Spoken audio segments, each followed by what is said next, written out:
Le véritable champ de bataille est en toi.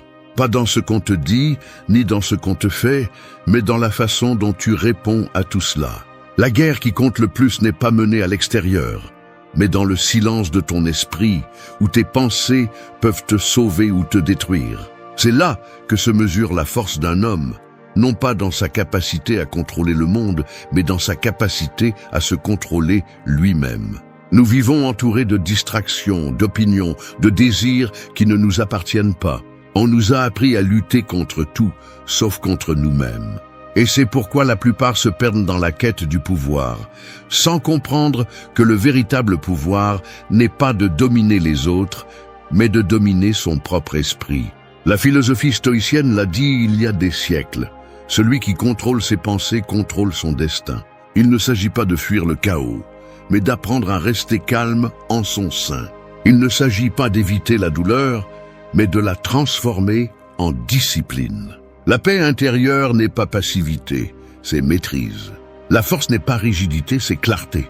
Et le but n'est pas trouvé à l'extérieur. Il est construit de l'intérieur, jour après jour, pensée après pensée. Cette vidéo ne cherche pas à te motiver avec des phrases vides. Elle cherche à te rappeler ce que tu as oublié, que le véritable pouvoir naît de l'autodiscipline, que la sérénité est une forme de courage et que la vie ne devient supportable que lorsque tu choisis de te gouverner toi-même. Si tu restes jusqu'à la fin, tu comprendras que rien ni personne ne peut te retirer ton calme si tu apprends d'abord à être maître de toi. 1. Vive avec vertu. Vivre avec vertu est comme marcher avec une boussole interne au milieu d'une tempête. Peu importe la force du vent ou la confusion du chemin, tant que cette boussole fonctionne, tu ne te perdras jamais. Cette boussole est ton caractère, et la vertu est l'aimant qui la maintient pointée vers le bon nord. Lorsque tu agis avec vertu, tu n'as pas besoin que le monde t'applaudisse ou que les autres te comprennent, car en toi, il y a quelque chose qui sait ce qui est juste, même quand personne d'autre ne le voit. Les stoïciens enseignaient que la vertu n'est pas un luxe moral, mais le cœur de la bonne vie. Cela signifie vivre avec intégrité, faire ce qui est juste même quand cela coûte, et maintenir la cohérence entre ce que tu penses, ressens et fais. Marc Aurèle disait que l'âme se teint de la couleur de ses pensées, et c'est vrai. Si tes pensées sont pures, tes actes le seront aussi. Mais si tu permets à la cupidité, à l'orgueil ou à la peur de diriger ta vie, tôt ou tard tu deviendras esclave de ce que tu nies. Vivre avec vertu, c'est avoir le courage d'être juste quand les autres choisissent le raccourci, c'est tenir parole quand personne ne t'y oblige, c'est être fort sans cesser d'être compatissant. Dans une société où beaucoup font semblant pour s'intégrer, être vertueux est un acte de rébellion. Non pas parce que tu cherches à être meilleur que les autres, mais parce que tu choisis de ne pas te trahir. La vertu te protège de toi-même, de tes impulsions, de cette voix intérieure qui parfois veut t'abandonner ou justifier la facilité. Le monde va constamment te tenter. Il t'offrira des chemins plus courts, des récompenses immédiates, des excuses confortables. Mais le stoïcien sait que ce qui est gagné sans effort est aussi perdu sans valeur. La vertu est la force invisible qui soutient tout le reste. Sans elle, tout succès est vide, tout pouvoir est fragile, toute paix est temporaire. C'est pourquoi le véritable défi n'est pas d'atteindre de grandes choses, mais de rester droit quand personne ne te regarde. Vivre avec vertu n'est pas un idéal lointain, c'est une pratique quotidienne. Tu t'entraînes lorsque tu choisis de ne pas mentir même si personne ne le remarque. Lorsque tu agis avec humilité alors que tu pourrais te vanter, lorsque tu aides sans attendre de reconnaissance. Chaque petite décision est une bataille gagnée sur ce champ intérieur où se définit qui tu es vraiment.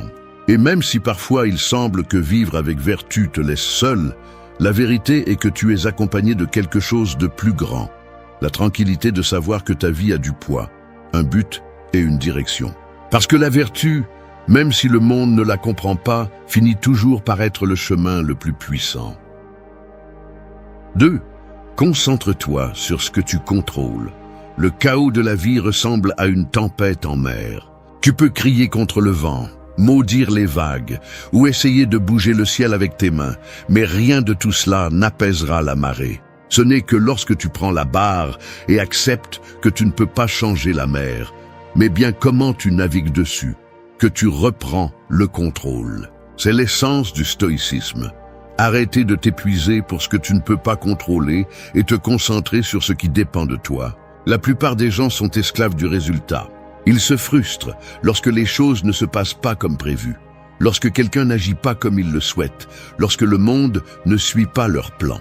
Mais la réalité ne se plie pas à tes désirs. Le monde n'est pas là pour te satisfaire. La paix arrive lorsque tu comprends que ton pouvoir ne réside pas dans le changement de ce qui se passe, mais dans la décision de comment tu réagis. C'est la différence entre vivre avec sagesse ou souffrir d'illusions. Les stoïciens répétaient une idée simple mais puissante. Il y a des choses qui dépendent de toi et des choses qui ne dépendent pas. Tes pensées, tes actions et tes décisions sont sous ton contrôle. Le reste ne l'est pas. T'accrocher à l'incontrôlable ne génère que de l'anxiété. Essayer de changer les gens, forcer les résultats ou résister au passé est comme essayer d'arrêter le vent avec tes mains. Peu importe combien tu essaies, le vent soufflera toujours. Mais tu peux ajuster tes voiles. Quand tu apprends à te concentrer sur ce que tu contrôles, la vie devient plus légère. Non pas parce qu'elle est plus facile, mais parce que tu arrêtes de lutter contre des batailles inutiles. Tu arrêtes de te battre contre la réalité et commences à bouger avec elle. Tu te rends compte que la majorité de la souffrance humaine naît de la résistance, pas des circonstances. Ce qui te blesse n'est pas ce qui se passe, mais ton jugement à ce sujet. Cette vérité, bien qu'inconfortable, te libère.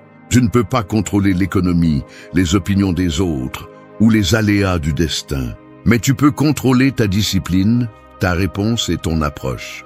Tu peux choisir de ne pas tomber dans la plainte, de ne pas nourrir la colère, de ne pas réagir impulsivement. À ce moment-là, tu reprends le pouvoir. Le véritable contrôle n'est pas de dominer l'extérieur, mais de maintenir la sérénité quand tout devient incontrôlable. Chaque fois que tu te concentres sur ce qui dépend de toi, tu renforces ton caractère.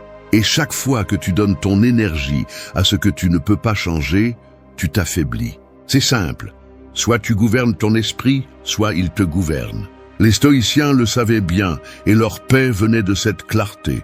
Alors, la prochaine fois que la vie te secoue, rappelle-toi ceci. Ne lutte pas contre le vent, apprends à l'utiliser. Parce que celui qui maîtrise sa réaction maîtrise son destin. 3. Maîtrise ton esprit. L'esprit est comme une ville sans mur. Si tu ne le protèges pas, n'importe qui peut y entrer. La peur, l'anxiété, le doute, la colère. Et lorsque ces émotions prennent le contrôle, elles s'emparent de tes pensées, de tes paroles et de tes actes. Tu perds ton calme, tu perds ta concentration et tu finis par être l'esclave de ce que tu ressens. Le stoïcisme enseigne que la liberté ne se trouve pas à l'extérieur, mais dans la maîtrise de cette ville intérieure. Maîtriser ton esprit ne signifie pas réprimer ce que tu ressens, c'est comprendre, diriger et transformer en force. Chaque pensée a le pouvoir de te construire ou de te détruire. Ce que tu crois de toi-même devient la base de tes décisions. Si tu répètes que tu ne peux pas, ton esprit trouvera 1000 raisons pour le prouver. Si tu affirmes que tu es capable, tu commences à agir avec détermination. C'est pourquoi les stoïciens disaient que l'esprit est l'architecte de la vie. Si la pensée est faible, le caractère le sera aussi. Mais si la pensée est ferme et disciplinée, rien ne pourra te briser. Maîtriser l'esprit ne signifie pas éliminer le chaos, mais apprendre à rester ferme au milieu de celui-ci. La plupart se laissent emporter par ce qu'ils ressentent à l'instant. Aujourd'hui, ils se lèvent motivés, demain déprimés, après-demain frustrés. Mais la discipline mentale consiste à ne pas dépendre de l'humeur pour agir. C'est se lever et faire ce que tu dois faire, même si tu n'en as pas envie. C'est garder ton calme quand quelque chose te provoque. C'est ne pas réagir impulsivement à une offense. C'est la véritable force. Agir à partir de la raison, pas de l'émotion. Tu ne peux pas éviter les pensées négatives, mais tu peux décider combien de temps tu les nourris. L'esprit ne se tait pas, mais tu peux lui apprendre à te parler différemment. Si tu l'entraînes, il cesse d'être ton ennemi et devient ton allié. Maîtriser l'esprit est comme entraîner un muscle. Au début, ça fait mal, puis il se renforce, et finalement, il répond sans effort. Chaque fois que tu choisis de ne pas réagir, que tu arrêtes une idée destructive ou que tu changes une croyance limitante, tu forges du caractère. Le problème est que la plupart des gens vivent sans entraîner leur esprit. Ils nourrissent tout ce qui leur procure un plaisir immédiat et fuient tout ce qui exige du contrôle. Ils se distraient, se sabotent, se remplissent de bruit. Mais celui qui apprend à penser clairement devient invulnérable. Non pas parce qu'il ne ressent pas la douleur, mais parce qu'il ne se laisse pas dominer par elle. Cette personne comprend que les pensées sont comme des chevaux sauvages. Si tu les laisses libres, ils t'emportent. Si tu les prends par la bride, ils t'emmènent où tu décides. Cette distance intérieure est ce qui te donne la paix. La maîtrise mentale ne s'acquiert pas en un jour. Elle nécessite une pratique constante. Commence par observer ce que tu penses au réveil, par diriger ton attention sur ce que tu peux contrôler, par choisir chaque mot que tu te dis. 4. Accepte l'inévitable. La vie est comme le cours d'une rivière. Tu peux essayer d'arrêter son courant, construire des murs pour qu'elle ne change pas de direction ou maudire la force de l'eau. Mais tôt ou tard, cette rivière trouvera son chemin. Accepter l'inévitable ne signifie pas se rendre. Cela signifie comprendre qu'il y a des choses qui, aussi fort que tu le souhaites, ne sont pas sous ton contrôle. La mort, la perte, la trahison, le passage du temps, les circonstances extérieures, tout cela fait partie du flux naturel de l'existence. Résister ne fait que t'entraîner avec plus de force. La souffrance humaine ne provient pas tant de ce qui se passe, mais de la lutte constante contre ce qui est déjà. Nous nous accrochons à la façon dont les choses devraient être, à la façon dont nous aimerions qu'elles soient, et ce choc entre la réalité et l'attente est ce qui nous brise de l'intérieur. Le stoïcisme enseigne que l'acceptation est la base de la sérénité. Non pas parce que tu dois être indifférent, mais parce que tu comprends que tu ne peux pas te battre contre ce que tu ne peux pas changer. Quand tu acceptes, tu te libères du poids inutile de la résistance. Accepter l'inévitable, c'est regarder en face les vérités que la plupart évitent. La vie n'est pas juste, le temps n'attend pas, les gens changent, et tout ce que tu possèdes aujourd'hui peut disparaître demain. Mais au lieu d'avoir peur de cela, le stoïcien l'embrasse. Non pas comme une tragédie, mais comme une opportunité de vivre avec plus de conscience. Parce que quand tu acceptes l'impermanence, tu apprécies davantage ce que tu as. Quand tu comprends que la douleur fait partie du chemin, tu arrêtes de la fuir et tu apprends à la transformer en croissance. L'acceptation n'est pas passivité, c'est pouvoir. C'est la capacité de rester calme, même quand tout s'effondre. C'est répondre avec sagesse au lieu de réagir avec colère. Celui qui accepte l'inévitable ne se brise pas, il s'adapte. Il bouge avec la vie au lieu de se battre contre elle. Comme le disait Épictète, ce n'est pas ce qui t'arrive qui t'affecte, mais comment tu l'interprètes. Cette interprétation est ce qui définit ta paix. Accepter ne signifie pas que tu aimes ce qui se passe. Cela signifie que tu reconnais son existence sans te laisser détruire. Tu peux pleurer une perte et continuer à avancer. Tu peux ressentir de la douleur et rester debout. L'inévitable n'attend pas la permission, il arrive. Mais ta réponse détermine si cela te coule ou te renforce. Dans ce choix réside la différence entre un esprit esclave et un esprit libre. Beaucoup confondent l'acceptation avec la résignation, mais ce ne sont pas la même chose. La résignation naît de la peur, l'acceptation de la compréhension. Le résigné se rend parce qu'il ne peut plus. Celui qui accepte continue à marcher parce qu'il comprend que c'est la vie. Cette compréhension te donne un avantage.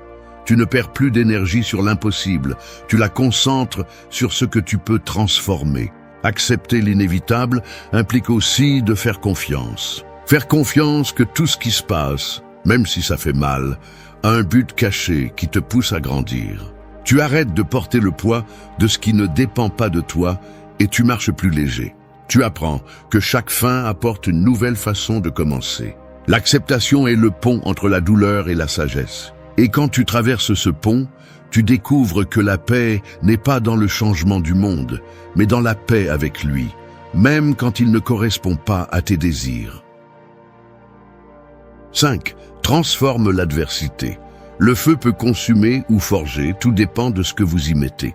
Si vous jetez du bois, il brûlera jusqu'à se réduire en cendres. Mais si vous jetez du fer, il en ressortira plus fort, plus résistant, plus solide. C'est ainsi que fonctionne l'adversité. Elle n'arrive pas pour vous détruire, elle arrive pour vous révéler. Personne ne connaît sa véritable force jusqu'à ce que la vie le mette à l'épreuve. Les stoïciens savaient qu'il n'y a pas de croissance sans difficulté et que chaque obstacle est une opportunité déguisée. Ce que d'autres voient comme un malheur, le sage le voit comme un entraînement. Quand tout semble s'effondrer, vous avez deux options. Vous lamenter sur ce que vous avez perdu ou apprendre ce que la douleur est venue vous enseigner. Ce choix est ce qui sépare les faibles des forts. L'adversité ne vous demande pas si vous êtes prêt. Elle apparaît simplement. Elle arrive sans prévenir, brise le confort et vous oblige à regarder en face ce que vous évitiez. Mais dans ce chaos naît aussi quelque chose de nouveau. Si vous y faites face avec calme et courage, la douleur se transforme en pouvoir, la blessure devient sagesse et la peur devient élan. Marc Aurèle a écrit que la difficulté montre à l'homme ce qu'il est. Et il avait raison. L'adversité révèle votre caractère. Si vous vous plaignez, elle montre votre faiblesse. Si vous faites face, elle montre votre force. Si vous remerciez, elle montre votre grandeur. Chaque fois que la vie vous frappe, vous avez l'opportunité de répondre avec plus de clarté, avec plus de tempérance, avec plus de contrôle. L'adversité n'est pas l'ennemi, c'est le miroir. Elle reflète ce que vous devez encore maîtriser et vous donne la possibilité de forger un esprit plus solide. Transformer l'adversité ne signifie pas nier la douleur. Cela signifie l'utiliser, apprendre à encaisser le coup et à continuer à marcher. Chaque défi a une leçon cachée qui ne se révèle qu'à celui qui ne fuit pas. Le stoïcien ne demande pas « Pourquoi cela m'arrive-t-il ?» mais « Qu'est-ce que je peux apprendre de cela ?» Cette question change tout, car elle transforme la souffrance en un maître au lieu d'une condamnation. La douleur a une fonction. Elle vous brise pour que vous grandissiez, elle vous secoue pour que vous vous réveilliez. Elle vous montre les limites de ce que vous pensiez contrôler. Celui qui évite la douleur évite sa croissance. Le confort prolongé endort l'âme, mais l'adversité la réveille. Chaque difficulté est une opportunité pour renforcer votre esprit, pour fortifier votre esprit et pour vous prouver à vous-même que vous pouvez plus que ce que vous imaginiez. La transformation n'a pas lieu pendant les jours faciles, mais pendant les nuits difficiles. Quand vous vous relevez après une chute, quand vous choisissez de continuer malgré la peur, quand vous décidez de rester calme alors que tout brûle. C'est là que naît le caractère. La vie ne récompense pas la plainte, elle récompense la résilience. Transformer l'adversité est un art qui se maîtrise avec la pratique. Il nécessite de la patience, de l'autocontrôle et une foi inébranlable en votre capacité à résister. Et quand vous apprenez à le faire, quelque chose change pour toujours. Vous cessez de craindre la douleur et commencez à l'utiliser comme un élan. Vous comprenez que chaque coup vous façonne, chaque perte vous enseigne et chaque défi vous prépare à quelque chose de plus grand. Le feu ne détruit pas le fer, il le renforce. Et de même, l'adversité ne détruit pas le sage, elle le transforme. 6. Libère-toi du désir. Le désir est comme une chaîne invisible qui brille au soleil. Elle semble belle, mais reste une chaîne. Elle te lie à ce que tu crois avoir besoin, te rend dépendant de ce que tu n'as pas encore, et te vole la tranquillité pendant que tu le poursuis. Plus tu désires, plus tu te sens vide, car le désir ne cherche pas la satisfaction, il cherche la répétition. À peine obtiens-tu ce que tu voulais, un autre désir apparaît, un autre objectif, un autre manque déguisé. Les stoïciens ont compris que le véritable ennemi de la paix n'est pas le manque, mais la dépendance au désir. La société moderne vit asservie par le besoin de plus. Plus d'argent, plus de validation, plus d'attention. On nous a éduqués à mesurer notre valeur en fonction de ce que nous possédons ou accomplissons. Mais chaque fois que tu bases ton bonheur sur quelque chose d'extérieur, tu deviens prisonnier de cela. Le désir ne se rassasie pas, il se multiplie. C'est pourquoi plus tu obtiens, plus tu deviens insatisfait. Le stoïcien brise ce cycle en reconnaissant que rien en dehors de lui ne peut lui donner de stabilité. Le pouvoir réside dans le fait de nécessiter moins, pas d'avoir plus. De libérer du désir ne signifie pas renoncer à tes objectifs, mais lâcher l'obsession du résultat. Tu peux aspirer à t'améliorer sans en faire une addiction. Tu peux travailler pour tes rêves sans dépendre d'eux pour te sentir complet. Cette différence est la ligne entre la liberté et l'esclavage émotionnel. Épictète l'a dit clairement. Ne souhaite pas que les choses se passent comme tu le veux, mais souhaite qu'elles se passent comme elles se passent. Et tu vivras en paix. C'est la racine de la maîtrise intérieure. Le désir est rusé. Il se déguise en motivation, en ambition, voire en amour. Mais si tu le regardes de près, il est presque toujours de la peur. Peur de ne pas être suffisant, peur de perdre, peur de ne pas être vu. Quand tu le reconnais, commence la véritable libération. Il ne s'agit pas de réprimer ce que tu ressens, mais de comprendre d'où cela vient. Si tu agis par désir, tu vis dans le manque. Si tu agis par but, tu vis dans la plénitude.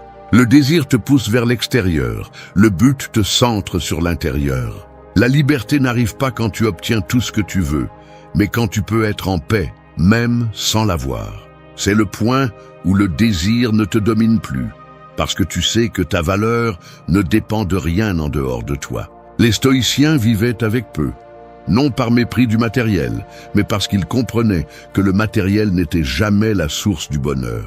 Celui qui maîtrise ses désirs vit avec légèreté. Te libérer du désir, c'est reprendre le contrôle de ton esprit. C'est arrêter de vivre en courant après ce que tu crois avoir besoin et commencer à apprécier ce que tu as déjà. La tranquillité ne s'achète pas, elle se cultive. Et quand tu cesses de désirer ce que tu n'as pas, tout ce que tu as commence à être suffisant. C'est la véritable richesse, ne pas avoir besoin de plus pour te sentir complet, parce que seul celui qui ne dépend pas du désir peut dire avec certitude qu'il est vraiment libre. 7. Entraîner l'inconfort. Le corps et l'esprit ressemblent à l'acier. Ils se renforcent avec le feu et s'affaiblissent avec le confort. Celui qui évite toute douleur devient fragile. Celui qui s'y expose volontairement devient indestructible. L'inconfort est la salle de sport de l'âme. Chaque fois que vous faites face à quelque chose que vous ne voulez pas faire, mais que vous savez que vous devez faire, vous entraînez votre force intérieure. La vie ne consiste pas à éviter l'inconfort, mais à apprendre à l'utiliser comme un outil de croissance. La plupart des gens cherchent refuge dans la facilité, fuyant tout ce qui demande des efforts. Mais le confort prolongé est un piège qui affaiblit l'esprit. Plus vous évitez la douleur, plus vous lui donnez de pouvoir. Les stoïciens pratiquaient l'inconfort volontaire pour rester forts. Ils dormaient sur le sol, mangeaient avec modération, supportaient le froid, non par masochisme, mais pour se rappeler qu'ils pouvaient vivre sans dépendre de rien. C'est ainsi qu'ils entraînaient leur esprit à résister à l'inattendu. Parce que si vous pouvez supporter l'inconfort choisi, vous pourrez supporter celui imposé par la vie. S'entraîner à l'inconfort ne concerne pas seulement le support physique, mais aussi l'émotionnel. Se taire quand vous voulez crier, rester calme quand on vous provoque, continuer quand personne ne vous soutient. Chacun de ces actes vous renforce plus que n'importe quel discours. Le contrôle émotionnel se forge en affrontant ce qui est inconfortable, pas en le fuyant. L'esprit faible recherche le plaisir, l'esprit fort recherche le but. L'inconfort révèle ce qui vous domine encore. Si vous ne pouvez pas être seul, la solitude vous contrôle. Si vous ne pouvez pas dire non, la peur vous contrôle. Si vous ne pouvez pas arrêter une distraction, l'anxiété vous contrôle. Chaque inconfort expose une chaîne interne que vous devez briser. C'est pourquoi les affronter n'est pas une punition, c'est un acte de liberté. Lorsque vous choisissez de sortir de votre zone de confort, vous montrez à votre esprit qui est le patron. Les grandes avancées personnelles ne naissent pas dans les moments de calme, mais dans ceux d'inconfort. Vous grandissez lorsque vous faites ce qui est difficile, lorsque vous affrontez ce qui vous fait peur, lorsque vous choisissez ce qui est juste, même si cela fait mal. C'est la différence entre vivre en victime ou en maître de soi. L'inconfort ne détruit pas, il révèle. Il vous montre de quoi vous êtes fait et combien vous êtes prêt à donner pour devenir votre meilleure version. Vous ne pouvez pas contrôler les épreuves que la vie vous lance, mais vous pouvez vous préparer à les recevoir avec force. Et cette préparation s'appelle discipline. S'entraîner à l'inconfort est un rappel quotidien que rien ne peut vous briser si vous apprenez à résister. Parce que lorsque vous vous habituez à l'inconfort, vous cessez de le craindre. Et quand vous ne craignez plus la douleur, vous devenez libre. L'inconfort n'est pas un ennemi, c'est le chemin vers la véritable paix. Seul celui qui l'affronte avec courage peut marcher dans la vie sans peur, sachant que même au milieu du chaos, son esprit restera ferme. 8. Protège ton temps. Le temps est comme de l'eau dans les mains. Plus tu essaies de le retenir sans conscience, plus il s'échappe rapidement. On ne peut pas le récupérer, on ne peut pas le stocker, on ne peut que l'utiliser avec sagesse. Pourtant, la plupart des gens le donnent sans réfléchir, comme s'il était infini. Ils le gaspillent dans des conversations vides, dans des distractions inutiles, dans des soucis qui ne changent rien. Les stoïciens le savaient bien, celui qui gaspille son temps, gaspille sa vie. Et il n'y a pas de perte plus grande que celle-là. Chaque jour qui passe est une pièce de monnaie qui ne reviendra pas. Tu peux gagner de l'argent, reconstruire des relations ou recommencer des projets, mais le temps ne revient jamais. Sénèque l'a dit avec dureté. Nous agissons comme si nous allions vivre pour toujours. Mais nous mourrons sans avoir vraiment vécu. Protéger ton temps n'est pas de l'égoïsme, c'est du respect pour ton existence. C'est comprendre que la vie est brève et que chaque minute que tu donnes sans but est une minute volée à ce qui aurait pu te faire grandir. Le problème est que l'on nous a appris à dire oui à tout, à répondre à chaque message, à répondre à chaque demande, à accepter chaque engagement même s'il n'a pas de sens. Mais chaque oui que tu donnes à l'ire et le vent est un non que tu donnes à ton but. Les stoïciens vivaient avec clarté. Il ne s'agit pas de faire plus, mais de faire l'essentiel. Ne laisse pas le bruit du monde te distraire de ce qui compte vraiment. Protéger ton temps implique aussi de protéger ton esprit. Il ne suffit pas d'avoir des heures libres si tu les remplis de distractions.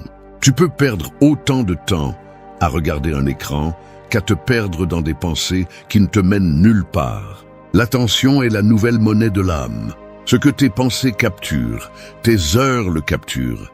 Et ce que tes heures capturent finit par façonner ta vie. C'est pourquoi le stoïcien choisit à quoi il pense avec le même soin qu'il choisit qui il laisse entrer dans sa maison. Dire non est une forme de liberté. Dire non à ce qui ne te nourrit pas, non à ce qui ne te rapproche pas de tes objectifs, non à ce qui vole ton énergie. Tu n'as pas l'obligation d'être disponible pour tout le monde. Tu as la responsabilité d'être présent dans ta vie.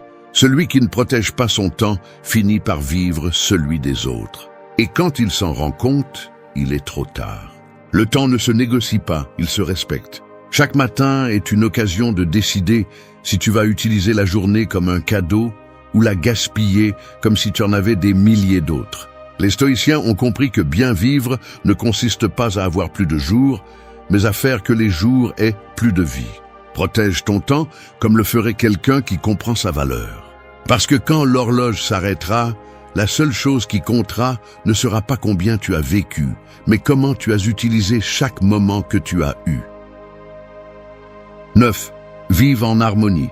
La vie est comme un orchestre. Chaque personne, chaque situation, chaque moment représente un instrument qui joue à son propre rythme.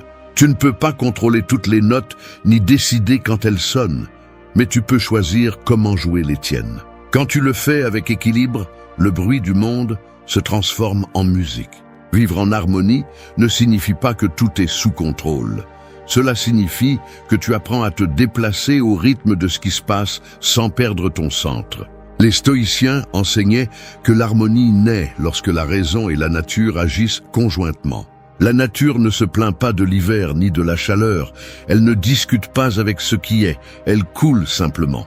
L'être humain, en revanche, lutte contre l'inévitable, cherche toujours à avoir raison et s'agite pour ce qu'il ne peut pas changer.